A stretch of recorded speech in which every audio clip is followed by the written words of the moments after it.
Assalamualaikum warahmatullahi wabarakatuh. Salam sejahtera untuk kita semua. Saya Yusrizal Badria Sondaru, peserta Latsar angkatan ke-34 kelompok 1, akan menjelaskan jurnal learning untuk agenda 3, yaitu manajemen ASN dan Smart ASN.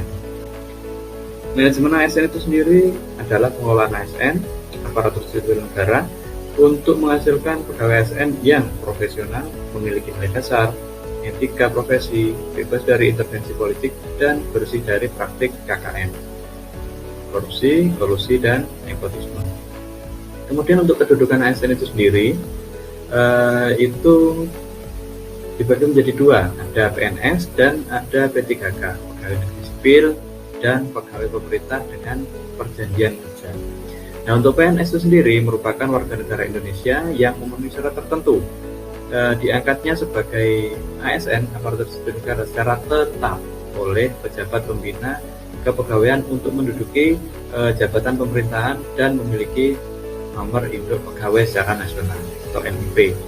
Kemudian untuk P3K, ini sendiri warga negara Indonesia yang memenuhi syarat tertentu yang diangkat berdasarkan perjanjian kerja untuk jangka waktu tertentu dalam rangka melaksanakan tugas pemerintahan sesuai dengan kebutuhan instansi pemerintah dan kebutuhan perundang-undangan.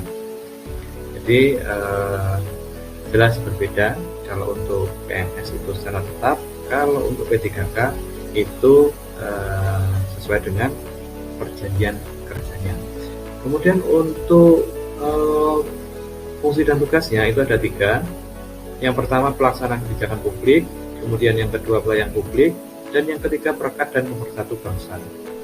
Untuk perbandingan hak PNS dan P3K, itu kalau PNS ada mendapatkan gaji, kemudian tunjangan, kemudian juga perlindungan, kemudian pengembangan kompetensi, jaminan pensiun dan hari tua, dan yang terakhir cuti. Jadi ada 6 untuk PNS. Kemudian untuk P3K itu juga hampir sama. Yang membedakan adalah untuk P3K ini tidak ada jaminan pensiun dan hari tua. Jadi tetap mendapatkan gaji, kemudian tunjangan, perlindungan, pengembangan kompetensi diri, dan juga cuti. Yang membedakan adalah tidak mendapatkan jaminan pensiun dan hari tua. Kemudian untuk pengembangan kompetensi ini berdasarkan landasan hukum Undang-Undang Nomor 5 Tahun 2014 tentang ASN dan PP tentang manajemen PNS. Kemudian untuk acuan pelaksanaannya sesuai dengan peraturan LAN Nomor 10 Tahun 2018 tentang pengembangan kompetensi. Nah, ini terkait sistem merit. Sistem merit adalah kebijakan dan manajemen ASN yang berdasarkan pada kualifikasi, kompetensi, dan kinerja secara adil dan wajar dengan tanpa mengedepankan latar belakang politik, ras, warna kulit, agama, asal-usul, jenis kelamin, status pernikahan, umur, dan kondisi kecacatan. Nah, manfaat dari sistem merit ini bagi organisasi yang pertama itu mendukung keberadaan penerapan prinsip akuntabilitas. Kemudian yang kedua dapat mengarahkan SDM untuk dapat mempertanggungjawabkan tugas dan fungsinya. Kemudian yang ketiga, instansi pemerintah mendapat pegawai yang tepat dan berintegritas untuk mencapai visi misinya. Kemudian manfaat untuk bagi pegawai itu sendiri, sistem merit ini menjamin keadilan dan ruang keterbukaan dalam perjalanan karir seorang pegawai. Kemudian juga memiliki kesempatan yang sama untuk meningkatkan kualitas diri.